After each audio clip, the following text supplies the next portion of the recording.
कल्पना करें कि जीवन में आप जो भी अनुभव करते हैं, चाहे वह सुखद हो या दुखद, उसका एक गहरा उद्देश्य होता है। यदि मैं आपसे कहूं कि बौद्ध धर्म के अनुसार कुछ भी संयोगवश नहीं होता, तो आप क्या सोचेंगे? हमारे साथ बने रहें और जानें कि यह प्राचीन दर्शन हमें कैसे सिखाता है कि जो कुछ भी होता है उसके पीछे एक कारण होता है। आत्मज्ञान की इस यात्रा में हमारे साथ चलें और यह समझकर आंतरिक शांति प्राप्त करें कि सब कुछ किसी न किसी कारण से होता है। बौद्ध धर्म के मूलभूत सिद्धांतों में से एक है अनित्यता का नियम, जो हमें जीवन में निरंतर परिवर्तन को समझने में मदद करता है।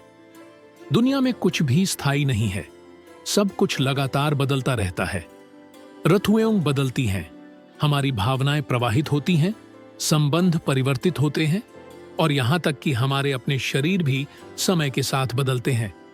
बौद्ध धर्म में इस सिद्धांत को अनिच्छा कहा जाता है और इसे हमारे अस्तित्व की सबसे महत्वपूर्ण सच्चाइयों में से एक माना जाता है। दुख तब उत्पन्न होता है जब हम इस सच्चाई का विरोध करते हैं।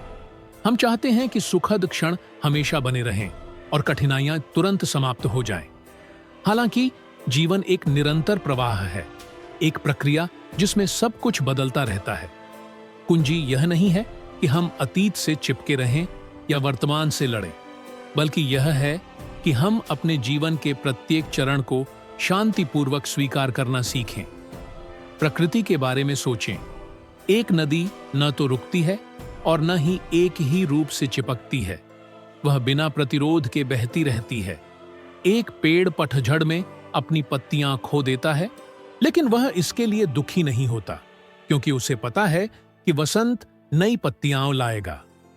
हम भी उन चीजों को छोड़ना सीख सकते हैं जो अब हमारे काम की नहीं है, यह विश्वास करते हुए कि प्रत्येक परिवर्तन हमें व्यक्तिगत विकास के एक नए चरण में ले जाता है। अनित्यता को स्वीकार करने से हमें भय से मुक्ति मिलती है और हम वर्तमान का आनंद बिना उसे खोने के डर के ले सकते हैं। यह स्वीकार करना कि कठिन समय भी गुजर जाएगा हमें यह शांति देता है कि सब कुछ निरंतर परिवर्तनशील है। प्रत्येक कठिनाई रास्ते में एक और चरण है, अंतिम गंतव्य नहीं। सच्ची शांति परिवर्तन से बचने में नहीं, बल्कि उसके साथ बहने में है।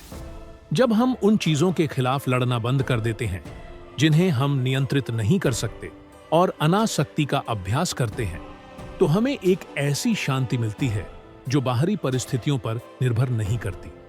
बौद्ध धर्म में एक और केंद्रीय अवधारणा है कर्म, जो हमारे दैनिक जीवन में कारण और प्रभाव के नियम को समझने में मदद करता है। हमारे जीवन में कुछ भी संयोग से नहीं होता, हर चीज का एक कारण होता है। प्रत्येक विचार, शब्द और क्रिया एक परिणाम उत्पन्न करती है, भले ही हम उसे तुरंत न देखें। यही कर्म का सार है। बौद्ध धर्म की एक मौलिक शिक्षा यह किसी दैवीय दंड या इनाम के बारे में नहीं है, बल्कि यह एक प्राकृतिक नियम है, उतना ही अटल जितना गुरुत्वाकर्षण। हम जो कुछ भी करते हैं वह एक ऊर्जा बनाता है जो किसी न किसी रूप में हमारे पास वापस आती है। कल्पना करें कि आप पानी में एक पत्थर फेंकते हैं, उत्पन्न हुई लहरें सभी दिशाओं में फैलती हैं, पानी की सतह को बदलती है। उसी तरह हमारे कार्य हमारे जीवन और दूसरों के जीवन में लहरें उत्पन्न करते हैं। इनमें से कुछ लहरों के तत्काल प्रभाव होते हैं, जबकि अन्य को प्रकट होने में वर्षों लग सकते हैं। लेकिन एक बात निश्चित है, हम जो कुछ भी करते हैं वह एक निशान छोड़ता है। कर्म केवल हमारे कार्यों से ही संबंधित नहीं है, बल्कि हमारे विचारों और भावनाओं से भी संबंधित है। यदि कोई व्यक्ति घृणा और आक्रोश से भरा हुआ रहता है, भले ही वह बाहरी रूप से कुछ न करे, वह नकारात्मक ऊर्जा उसे प्रभावित करती रहेगी और उसकी वास्तविकता को आकार देगी। दूसरी ओर, जो व्यक्ति करुणा और धैर्य का विकास करता है, वह कठिनाइयों का सामना करने के बावजूद अपने आसपास शांति का वातावरण बनाएगा। हमारे जीवन की गुणवत्ता हमारे कार्यों और विचारों की गुणवत्ता से निर्धारित होती है। कभी-कभी हम ऐसे लोगों से मिलते हैं जो बुरा व्यवहार करते हैं, लेकिन उन्हें तुरंत परिणामों का सामना नहीं करना पड़ता, जबकि अन्य लोग जो अच्छा करते हैं उन्हें अन्याय सहना पड़ता है। यह विरोधाभासी लग सकता है, लेकिन बौद्ध धर्म समझाता है कि कर्म हमेशा उसी क्षण प्रकट नहीं होता। यह बीज बोने जैसा है। कुछ जल्दी अंकुरित होते हैं, जबकि अन्य को फल देने में अधिक समय लगता है। जीवन हमें सिखाता है कि हर चीज का अपना समय होता है, और जो हम दुनिया को देते हैं वह देर सबेर हमारे पास लौटता है। मूल बात यह समझना है कि हम जो कुछ भी करते हैं वह एक प्रभाव उत्पन्न करता है, भले ही वह तुरंत दिखाई न दे। कर्म हमें व्यक्तिगत जिम्मेदारी के बारे में भी सिखाता है। अक्सर हम जो कुछ हमारे साथ होता है उसके लिए दूसरों या परिस्थितियों को दोष देते हैं, लेकिन अगर हम गहराई से देखें तो हमें यह महसूस होगा कि हमारी अपनी ही क्रियाएं हमारी वर्तमान स्थिति को प्रभावित कर रही हैं। इसका अर्थ यह नहीं है कि हमें खुद को सजा देनी चाहिए या दोषी महसूस करना चाहिए, बल्कि यह पहचानना है कि हमारे पास अपनी जिंदगी को बदलने की शक्ति है, बस अपने विचारों और कार्यों को बदलकर। बौद्ध धर्म में एक कथा है जो इस बात को स्पष्ट रूप से दर्शाती है। एक शिष्य ने अपने गुरु से पूछा कि कुछ लोग निर्धनता में क्यों जन्म लेते हैं और कुछ समृद्धि में, कुछ को भाग्य क्यों साथ देता है और कुछ को नहीं। गुरु ने एक रूपक के माध्यम से उत्तर दिया, अगर तुम सेब के बीज बोओगे तो तुम्हें सेब मिलेंगे, अगर तुम कांटों के बीज बोओगे तो तुम्हें कांटे मिलेंगे। हर जीवन अनगिनत पूर्व क्रियाओं का परिणाम होता है, और हमारे वर्तमान निर्णय ही हमारे भविष्य के बीज बोते हैं। कर्म का अर्थ हार मान लेना या भाग्य में विश्वास करना नहीं है। हम किसी अपरिवर्तनीय नियति के बंधन में नहीं हैं। हम अपने हर कर्म से अपनी वास्तविकता को बदल सकते हैं। अगर हमने अतीत में किसी को या खुद को कष्ट पहुंचाया है, तो भी हमारे पास हमेशा यह अवसर होता है कि हम बदलें, अधिक समझदारी और करुणा के साथ कार्य करके। कर्म 3 मुख्य रूपों में उत्पन्न होता है: विचार, वाणी और कर्म।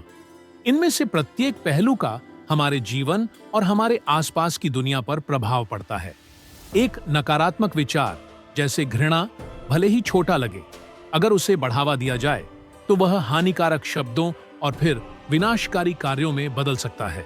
इसके विपरीत प्रेम और कृतज्ञता का एक विचार हमारे बोलने और व्यवहार करने के ढंग को बदल सकता है और हमारे चारों ओर सामंजस्य बना सकता है। सावधानीपूर्वक जागरूकता, माइंडफुलनेस का अभ्यास हमें हमारे कर्म को रोजमर्रा की जिंदगी में बेहतर समझने में मदद करता है। अगर हम ईमानदारी से अपने कार्यों और विचारों का निरीक्षण करें, तो हम उन पैटर्न्स को पहचान सकते हैं जो हमें बार बार दुख या सुख की स्थितियों में डालते हैं। उदाहरण के लिए, अगर हम हर समस्या पर क्रोध से प्रतिक्रिया देते हैं, तो हम अपने चारों ओर एक तनावपूर्ण माहौल बना देते हैं, जिससे और अधिक टकराव होते हैं। इसके विपरीत, अगर हम शांति और समझदारी से प्रतिक्रिया दें, तो हम उस चक्र को तोड़ सकते हैं और एक शांतिपूर्ण वास्तविकता बना सकते हैं। यह याद रखना भी महत्वपूर्ण है कि कर्म सिर्फ हमारी निजी जिंदगी को प्रभावित नहीं करता, बल्कि इसका सामूहिक प्रभाव भी होता है। हमारे निर्णय हमारे परिवार, समुदाय और यहां तक कि पूरी दुनिया को भी प्रभावित करते हैं। अगर हम उदारता और सहानुभूति जैसे मूल्यों को अपनाते हैं, तो हम न केवल अपनी जिंदगी बेहतर बनाते हैं, बल्कि सभी के लिए एक अधिक सौहार्दपूर्ण वातावरण में योगदान करते हैं। कर्म का एक महत्वपूर्ण पक्ष है इच्छा। किसी की मदद स्वार्थवश करना और दिल से करना, इन दोनों में फर्क होता है। भले ही बाहरी क्रिया एक जैसी हो, लेकिन उससे उत्पन्न ऊर्जा अलग होती है। इसलिए बौद्ध धर्म में हर कार्य के पीछे की मंशा को बहुत महत्व दिया जाता है। जीवन में हमने कई अनुभव और आदतें अर्जित की हैं जो हमारे स्वभाव को प्रभावित करती हैं, लेकिन हमारा अतीत हमें परिभाषित नहीं करता। हर दिन एक नया अवसर है अच्छे बीज बोने का। चाहे हमने कितनी भी गलतियां की हों, हम हमेशा फिर से शुरुआत कर सकते हैं। अगर हम अपने कर्म को बदलना चाहते हैं, तो हम छोटे छोटे बदलावों से शुरुआत कर सकते हैं। अपनी बातों में अधिक दयालुता लाना, ईमानदारी से कार्य करना और दूसरों की निस्वार्थ भाव से मदद करना। ये छोटे छोटे कदम भले ही साधारण लगें, लेकिन इनका असर गहरा होता है। जैसे पानी की एक बूंद झील में लहरें उत्पन्न करती है, वैसे ही हमारा हर सकारात्मक कार्य एक बड़े परिवर्तन की ओर ले जाता है। कर्म हमें यह याद दिलाता है कि हम अपनी जिंदगी के रचनाकार हैं। इसका मतलब यह नहीं कि हम सब कुछ नियंत्रित कर सकते हैं, लेकिन हम यह तय जरूर कर सकते हैं कि किसी भी परिस्थिति में हमारी प्रतिक्रिया कैसी होगी। हर निर्णय, हर विचार, हर कदम हमें एक अधिक पूर्ण और अर्थपूर्ण जीवन की ओर ले जा सकता है। कारण और प्रभाव के नियम को समझकर हम अपने आप को भाग्य का शिकार मानने के बजाय अपने अस्तित्व की जिम्मेदारी लेना शुरू करते हैं। यह न केवल हमें हमारे जीवन पर अधिक शक्ति देता है, बल्कि हमें अधिक शांति और विश्वास के साथ जीने की अनुमति भी देता है। कर्म को स्वीकार करने से हमें प्रत्येक अनुभव, यहां तक कि कठिनाइयों को भी एक सीखने के अवसर के रूप में देखने में मदद मिलती है। यह मेरे साथ क्यों हो रहा है पूछने के बजाय हम पूछ सकते हैं, मैं इससे क्या सीख सकता हूं? इस दृष्टिकोण के साथ प्रत्येक बाधा एक सबक बन जाती है, जो हमें जीवन की गहरी समझ की ओर ले जाती है। अंततः हम जो कुछ भी करते हैं वह हमारे पास लौटता है, न कि सजा या मनमानी इनाम के रूप में, बल्कि हमारे चुनावों के प्राकृतिक परिणाम के रूप में। इस चेतना के साथ जीते हुए हम अधिक बुद्धिमानी से कार्य करना शुरू करते हैं, जिससे अधिक सामंजस्य और कल्याण का मार्ग बनता है। बौद्ध धर्म हमें सिखाता है कि दुख का स्रोत आसक्ति है। हम लोग चीजें, भावनाएं और यहां तक कि विचारों से चिपके रहते हैं, यह मानते हुए कि वे हमें खुशी देंगे, लेकिन जीवन में कुछ भी स्थायी नहीं है। जब हमारी इच्छित चीजें बदलती हैं या गायब हो जाती हैं, तो हम दर्द का अनुभव करते हैं। आसक्ति की समस्या यह है कि यह हमें बाहरी चीजों पर निर्भर बनाती है। हम सोचते हैं कि बिना किसी संबंध, नौकरी या कुछ विशेष परिस्थितियों के हम खुश नहीं हो सकते। लेकिन जब हम अपनी शांति को उन चीजों पर आधारित करते हैं जिन्हें हम नियंत्रित नहीं कर सकते, तो दुख अपरिहार्य होता है। छोड़ना यह नहीं है कि हम प्यार करना या मूल्य देना बंद कर दें, बल्कि यह सीखना है कि बिना अधिकार के आनंद लेना, उपस्थित रहना बिना यह मांगे कि चीजें वैसी ही रहें। एक ऐसा प्यार जो आसक्ति से मुक्त है, वह नियंत्रित करने या रोकने की कोशिश नहीं करता, बल्कि स्वीकृति के साथ बहता है। जब हम चिपकना छोड़ देते हैं, तो हमें एक ऐसी स्वतंत्रता मिलती है जिसकी हमने पहले कल्पना नहीं की थी। हमें एहसास होता है कि हम वर्तमान का आनंद बिना उसे खोने के डर के ले सकते हैं और अधिक हल्केपन के साथ जी सकते हैं, बिना इस चिंता के कि सब कुछ वैसा ही बना रहे। सच्ची शांति तब उत्पन्न होती है जब हम यह सीखते हैं कि जिसे हम रोक नहीं सकते उसे छोड़ दें। जीवन के परिवर्तन को स्वीकार करना हमें दुख से मुक्त करता है और हमें अधिक पूर्णता के साथ जीने की अनुमति देता है।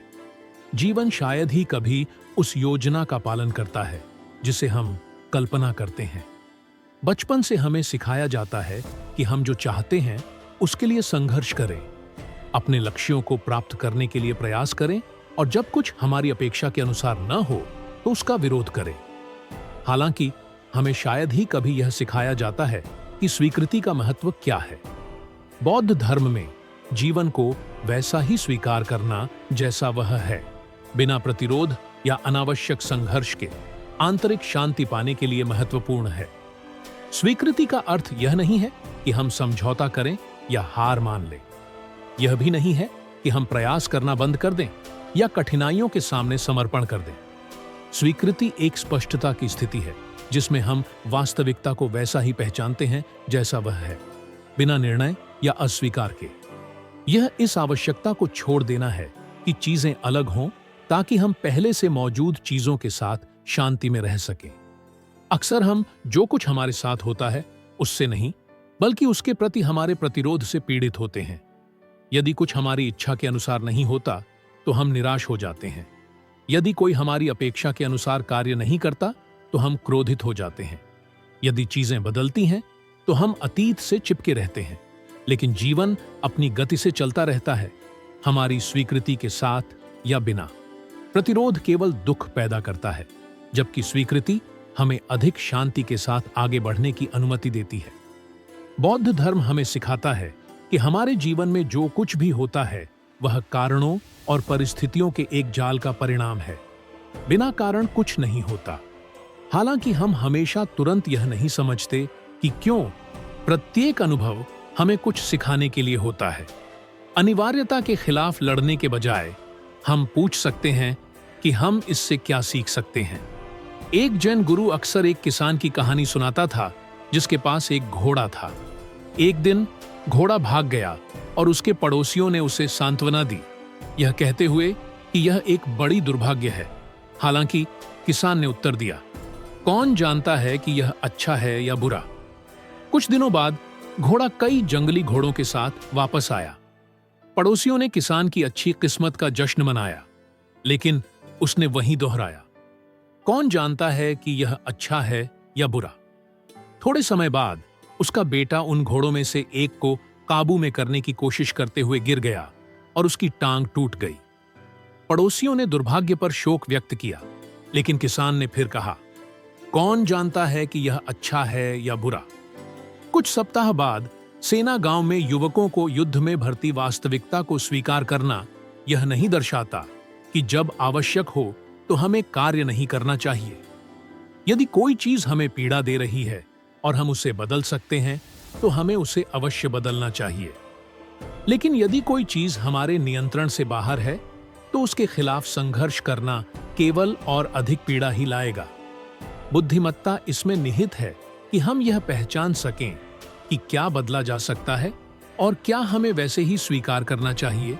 स्वीकृति का अभ्यास ध्यान और सचेत जागरूकता के माध्यम से मजबूत होता है। जब हम ध्यान करते हैं तो हम अपने विचारों को बिना उनका न्याय किए या उन्हें बदलने की कोशिश किए बिना देखना सीखते हैं। हमें एहसास होता है कि भावनाएं आती हैं और जाती हैं, जैसे आसमान में बादल। समय के साथ यह अभ्यास हमें जीवन की परिस्थितियों को अधिक शांत चित्तता से स्वीकार करना सिखाता है। सबसे बड़ी चुनौतियों में से एक है दूसरों को वैसे ही स्वीकार करना जैसे वे हैं। अक्सर हम इसलिए पीड़ित होते हैं क्योंकि हम चाहते हैं कि लोग अधिक स्नेही हों, हमारे जैसे सोचें या किसी खास तरीके से व्यवहार करें। लेकिन हर व्यक्ति का अपना अलग मार्ग और सीखने की प्रक्रिया होती है। जब हम दूसरों को नियंत्रित करने की कोशिश करना छोड़ देते हैं और उन्हें उनकी अच्छाइयों और कमजोरियों के साथ स्वीकार करते हैं तो हमारे संबंध अधिक सौहार्दपूर्ण हो जाते हैं। स्वीकृति का अर्थ यह नहीं है कि हम जो कुछ हो रहा है उसे स्वीकृति की मुहर दे दें। यदि कोई हमारे साथ बुरा व्यवहार करता है तो इसका अर्थ यह नहीं है कि हमें उसे सहन करना चाहिए। लेकिन यदि हम यह स्वीकार कर सकें कि वह व्यक्ति जैसा है वैसा ही है और हम उसकी तब तक प्रतीक्षा न करें जब तक वह बदल न जाए, तभी हम शांति में रह सकते हैं। हम वास्तविकता से लड़ना बंद कर सकते हैं। हम यह चुन सकते हैं कि हम अपनी जिंदगी में घटने वाली घटनाओं पर कैसी प्रतिक्रिया देंगे। उतना ही जरूरी है कि हम स्वयं को भी स्वीकार करना सीखें। अक्सर हम अपने सबसे बड़े आलोचक होते हैं, अपनी गलतियों पर खुद को सजा देते हैं या अलग बनने की चाह रखते हैं। लेकिन करुणा हमारे कल्याण के लिए अत्यंत आवश्यक है। स्वयं को स्वीकार करने का मतलब यह नहीं है कि हम आगे नहीं बढ़ना चाहते, बल्कि इसका मतलब है कि हम अपने आप से संघर्ष करना बंद कर देते हैं और अपने प्रति अधिक दया दिखाते हैं। परिवर्तन अपरिहार्य है। जीवन भर हम हानि, असफलता और निराशा का अनुभव करेंगे, लेकिन साथ ही हमें प्रेम, विकास और नए अवसर भी मिलेंगे। जीवन कठिन और सुखद क्षणों के बीच एक संतुलन है। जब हम दोनों को समान शांति के साथ स्वीकार करना सीख लेते हैं तो हमें एक ऐसी शांति मिलती है जो परिस्थितियों पर निर्भर नहीं करती।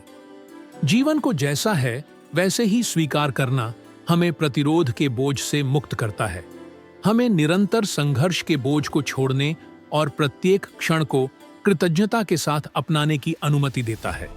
जब हम वास्तविकता से लड़ना छोड़ देते हैं तो हम पाते हैं कि खुशी सब कुछ नियंत्रण में रखने में नहीं, बल्कि जीवन के प्रवाह में बहने में है। हर दिन एक अवसर है स्वीकृति का अभ्यास करने का। हम छोटी चीजों से शुरुआत कर सकते हैं, जैसे ट्रैफिक को गुस्से के बिना स्वीकार करना, बारिश को स्वीकार करना जब हमने बाहर जाने की योजना बनाई हो, या यह स्वीकार करना कि हमारे आसपास के लोग अपने अपने समय और प्रक्रिया में रहते हैं। समय के साथ यह अभ्यास हमें जीवन के बड़े परिवर्तनों का सामना अधिक बुद्धिमत्ता और शांति से करने में सहायता करता है। सच्ची स्वतंत्रता दुनिया को नियंत्रित करने में नहीं है, बल्कि उसके साथ प्रवाह करना सीखने में है। स्वीकृति हमें यही स्वतंत्रता देती है जिससे हम अधिक हल्केपन, आत्मविश्वास और आंतरिक शांति के साथ जी सकते हैं। जीवन भर हम कठिन समय का सामना करते हैं जो हमें निरर्थक लगते हैं। हानियां, असफलताएं, बीमारियां, संघर्ष और ऐसे हालात जो हमें चुनौती देते हैं। प्रत्येक विपत्ति अपने साथ एक सबक लेकर आती है, भले ही हमें वह तुरंत न दिखाई दे। जब कुछ हमारी अपेक्षा के अनुसार नहीं होता तो हम अक्सर प्रतिरोध, क्रोध या दुख के साथ प्रतिक्रिया करते हैं। लेकिन यदि हम ध्यानपूर्वक देखें तो हम जान सकते हैं कि सबसे अंधेरे क्षणों में भी एक छिपा हुआ संदेश होता है। जीवन में कुछ भी व्यर्थ नहीं होता यदि हम पीड़ा को ज्ञान में बदलना सीख जाए। बौद्ध धर्म का एक सिद्धांत है कि सब कुछ आपस में जुड़ा हुआ है। कुछ भी अलग थलग नहीं होता, बल्कि कारणों और परिस्थितियों की एक श्रृंखला के परिणाम स्वरूप घटित होता है। अक्सर जो हमें एक बाधा प्रतीत होता है वह वास्तव में हमारे विकास के लिए एक आवश्यक कदम होता है। आज जो हमें दर्द देता है वह संभवतः कल किसी बेहतर चीज के लिए रास्ता बना रहा होता है। एक बौद्ध कथा कहती है कि एक शिष्य ने एक तितली को अपने कोकून से निकलने के लिए संघर्ष करते देखा। उसकी मदद करने के इरादे से उसने कोकून खोल दिया, लेकिन जो तितली निकली वह उड़ नहीं सकी क्योंकि उसके पंख पूरी तरह से विकसित नहीं हुए थे। तितली के पंख पूरी तरह विकसित नहीं हो पाए थे क्योंकि कोकून से बाहर निकलने का प्रयास ही उन्हें मजबूत बनाता है। इसी तरह हमारी कठिनाइयां हमें जीवन में आगे बढ़ने के लिए आवश्यक गुण विकसित करने में मदद करती हैं। यदि हम सुनने के लिए तैयार हैं तो पीड़ा हमें एक शिक्षक की तरह मार्गदर्शन कर सकती है। यह हमें भीतर की ओर देखने, आत्मविश्लेषण करने और विकसित होने के लिए प्रेरित करती है। यह हमारी कमजोरियों को उजागर करती है और उन्हें ताकत में बदलने का अवसर प्रदान करती है। हमारे सामने आने वाली प्रत्येक चुनौती हमें दर्द में फंसे रहने या इसे परिवर्तन के ईंधन के रूप में उपयोग करने का विकल्प देती है।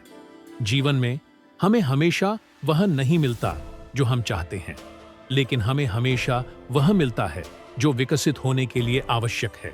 एक समाप्त हुआ संबंध हमें स्वतंत्रता का मूल्य सिखा सकता है। एक व्यावसायिक असफलता हमें अपने मार्ग को पुनर्निर्देशित करने का संकेत दे सकती है, और एक स्वास्थ्य समस्या हमें अपने शरीर और मन की देखभाल के महत्व की याद दिला सकती है। यदि हम सीखने के लिए तैयार हैं तो कुछ भी व्यर्थ नहीं जाता। अक्सर केवल समय के साथ हम किसी कठिनाई के उद्देश्य को समझ सकते हैं। कुछ जो उस समय एक त्रासदी लगती थी वह हमारे जीवन का सबसे बड़ा अवसर बन सकती है। महत्वपूर्ण यह है कि हम शिकायत या निराशा में न फंसे रहें, बल्कि विश्वास रखें कि हर चीज का एक उद्देश्य है, भले ही हम उसे अभी न समझें। बौद्ध धर्म हमें प्रत्येक अनुभव को विकास के अवसर के रूप में देखने की शिक्षा देता है। तूफान को कोसने के बजाय हम पूछ सकते हैं कि यह हमें क्या सिखा रहा है। क्या यह हमें अधिक धैर्य रखने की शिक्षा दे रहा है? क्या यह हमें नियंत्रण छोड़ने में मदद कर रहा है? क्या यह हमें आने वाले समय के लिए तैयार कर रहा है? मानव मन आमतौर पर दर्द का विरोध करता है। हम इसे टालना, अनदेखा करना या यथासंभव शीघ्र समाप्त करना चाहते हैं। हालांकि जब दर्द का सामना सचेतनता से किया जाता है तो उसमें हमें बदलने की शक्ति होती है। यह सोने को शुद्ध करने वाली अग्नि की तरह है जो अनावश्यक को हटाकर उसकी सच्ची सार्थकता को प्रकट करती है। जब कुछ हमें दर्द देता है तो हम इसे इस संकेत के रूप में देख सकते हैं कि हमारे भीतर कुछ ऐसा है जिस पर हमें काम करने की आवश्यकता है। यदि कोई आलोचना हमें गहराई से प्रभावित करती है तो शायद यह हमारी आत्मसम्मान को मजबूत करने का अवसर है। यदि कोई हानि हमें पूरी तरह से निराश कर देती है तो शायद यह प्रेम से छोड़ने का समय है। प्रत्येक कठिन भावना हमारे उस हिस्से को प्रकट करती है जिसे देखा, समझा और ठीक किया जाना चाहिए।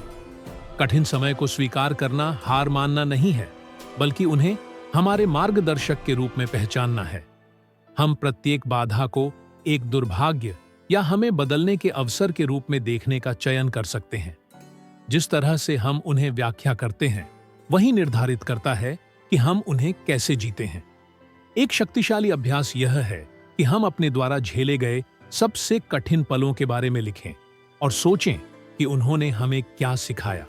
शायद हम पाएंगे कि उन अनुभवों के कारण हमने अधिक आंतरिक शक्ति, सहानुभूति या स्पष्टता विकसित की। यहां तक कि सबसे दर्दनाक घटनाओं का भी एक उद्देश्य हो सकता है, यदि हम उन्हें सीखने के दृष्टिकोण से देखें। जब हम मानते हैं कि हर चीज का एक कारण होता है, तो हम कठिनाइयों का सामना अधिक शांति और स्पष्टता के साथ करते हैं। यह मेरे साथ क्यों हो रहा है पूछने के बजाय हम पूछना शुरू करते हैं, यह मेरे लिए क्यों हो रहा है। यह साधारण दृष्टिकोण परिवर्तन हमारे दुख के साथ संबंध को रूपांतरित कर देता है और हमें दर्द में अटके रहने के बजाय आगे बढ़ने की अनुमति देता है।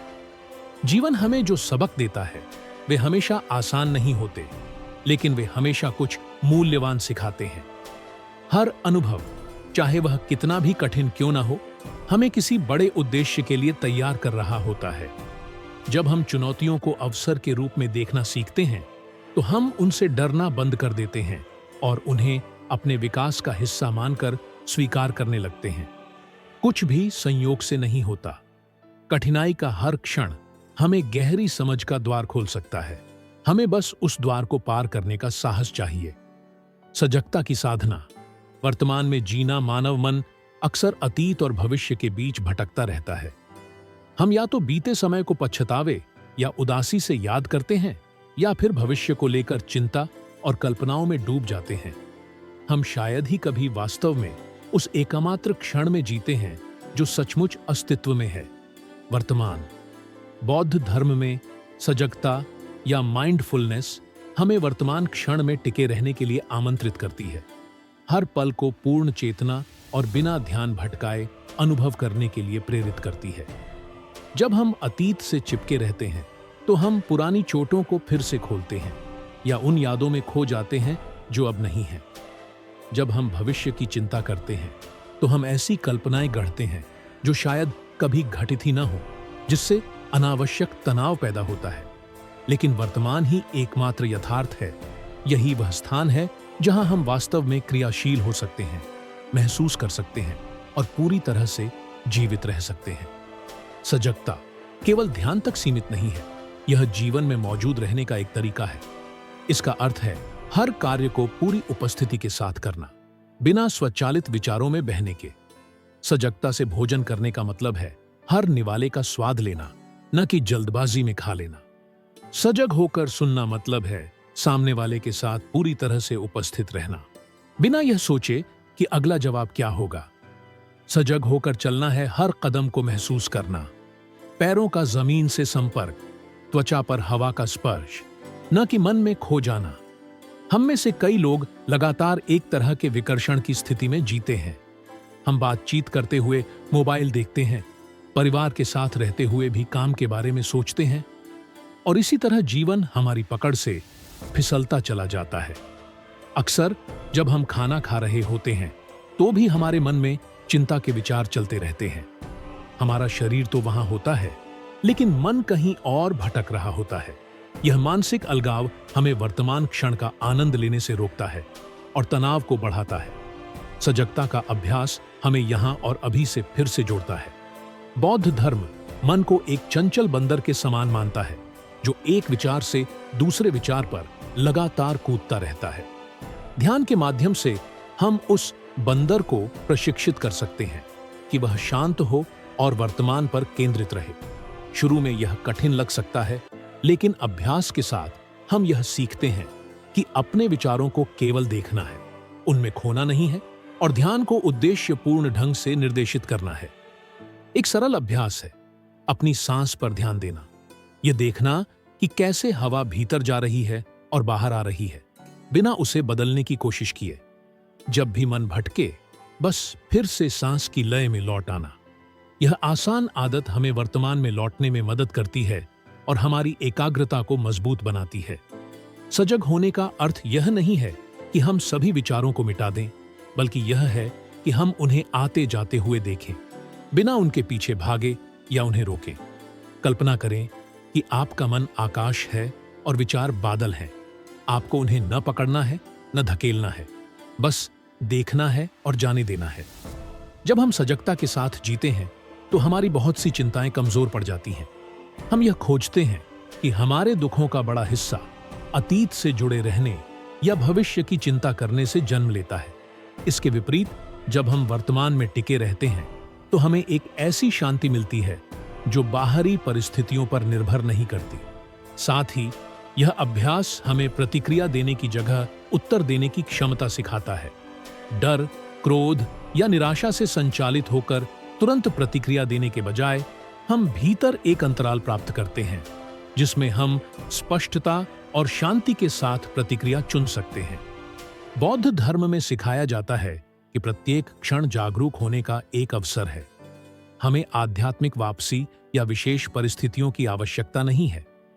हम यह अभ्यास हाथ धोते समय, चाय का कप लेते समय या बस एक पक्षी के गीत को सुनते समय कर सकते हैं। प्रत्येक दैनिक क्षण उपस्थिति की ओर एक द्वार बन सकता है। कई लोग यह सोचते हुए खुशी का पीछा करते हैं कि वे इसे आगे चलकर पाएंगे, जब उन्हें बेहतर नौकरी मिलेगी, एक आदर्श साथी मिलेगा या कुछ लक्ष्यों को प्राप्त करेंगे। लेकिन सच्ची खुशी भविष्य में नहीं, बल्कि वर्तमान को कैसे अनुभव करते हैं उसमें निहित है। यदि हम अब उपस्थित रहना नहीं सीखते तो हम हमेशा कुछ अप्राप्य का पीछा करते रहेंगे। सजगता के साथ जीने से हमें दैनिक जीवन की सुंदरता को पुनः खोजने और उन छोटे विवरणों को महत्व देने में मदद मिलती है जो पहले अनदेखे रह जाते थे। यह हमें जीवन से अधिक प्रामाणिक और गहरे स्तर पर जोड़ता है। इसका मतलब यह नहीं है कि समस्याएं गायब हो जाती हैं, लेकिन यह कि हमें उन्हें नाटक में फंसे बिना सामना करने के लिए आवश्यक मानसिक स्पष्टता प्राप्त होती है। प्रत्येक क्षण अभ्यास का एक अवसर है। बड़े बदलावों के साथ शुरू करने की आवश्यकता नहीं है। कुछ सेकंड के लिए सचेत रूप से सांस लेना इस अधिक पूर्ण और सचेत जीवन की ओर पहला कदम हो सकता है। दिन की शुरुआत में हम अपने आसपास के लोगों को पूरी सजगता से सुनने के लिए खुद को खोल सकते हैं। कृतज्ञता के साथ प्रत्येक भोजन का आनंद लेना, प्रत्येक कौर का स्वाद लेना धीरे धीरे एक अभ्यास बन जाता है जो दुनिया में हमारे होने के तरीके को बदल देता है। समय के साथ यह जीने का तरीका एक आदत बन जाती है जो जीवन के प्रति हमारी धारणा को बदल देती है। सजगता कोई दूर की अवधारणा या जटिल विचार नहीं है। यह एक ठोस उपकरण है जो हमें अराजकता के बीच भी शांति पाने में मदद करता है। यह हमें याद दिलाता है कि जीवन न तो अतीत में है और न ही भविष्य में, बल्कि इसी वर्तमान क्षण में है। और जब हम वर्तमान की पूर्ण चेतना के साथ जीने में सफल होते हैं तो हमें समझ में आता है कि खुशी कोई दूरस्थ लक्ष्य नहीं है, बल्कि एक अनुभव है जो यहाँ और अभी उपलब्ध है। मन का परिवर्तन, दर्द से स्पष्टता तक, हमारा मन हमारी सबसे बड़ी शक्ति या हमारे सबसे बड़े कष्ट का कारण बन सकता है। बौद्ध धर्म के अनुसार हम जो कुछ होता है उससे नहीं, बल्कि हम जो कुछ होता है उसकी व्याख्या कैसे करते हैं उससे पीड़ित होते हैं। यदि हम अपने विचारों को पहचानने की क्षमता विकसित करते हैं बिना उनसे पहचान बनाए, तो हम अपनी जीवन को गहराई से बदल सकते हैं। अक्सर हम आवेग से कार्य करते हैं, यह महसूस किए बिना कि एक और विकल्प भी है, सचेत रूप से प्रतिक्रिया देना। ध्यान और आत्मनिरीक्षण हमें स्वचालित रूप से प्रतिक्रिया देना बंद करने और अधिक शांति, स्पष्टता और आंतरिक संतुलन के साथ कार्य करना शुरू करने के लिए हमारे मन को प्रशिक्षित करने में मदद करते हैं। यह पूरी तरह से दर्द को समाप्त करने के बारे में नहीं है, बल्कि इसे समझने के बारे में है। प्रत्येक असुविधाजनक भावना, प्रत्येक चुनौती विकास का एक अवसर प्रस्तुत करती है। जब हम अपने भय और दोहराए जाने वाले विचारों से पहचान बनाना बंद कर देते हैं, तो हम एक आंतरिक स्वतंत्रता की खोज करते हैं जो किसी बाहरी चीज पर निर्भर नहीं होती। प्रबोधन की ओर मार्ग कोई ऐसी जगह नहीं है जहां हमें किसी दिन पहुंचना है, बल्कि जीवन के माध्यम से सचेत रूप से चलने का एक तरीका है। जब हम नकारात्मक विचारों को पीछे छोड़ते हैं और अपने भीतर शांति का विकास करते हैं, तो हम न केवल अपने मन को बदलते हैं, बल्कि जिस तरह से हम वास्तविकता का अनुभव करते हैं उसे भी बदलते हैं। यदि यह संदेश आपसे जुड़ा है तो मैं आपको चैनल को सब्सक्राइब करने और घंटी को सक्रिय करने के लिए आमंत्रित करता हूं, ताकि हम बौद्ध ज्ञान में एक साथ गहराई से जा सकें। हमें अपनी टिप्पणी दें। इस सीख का कौन सा हिस्सा आपके दिल को सबसे अधिक छूता है?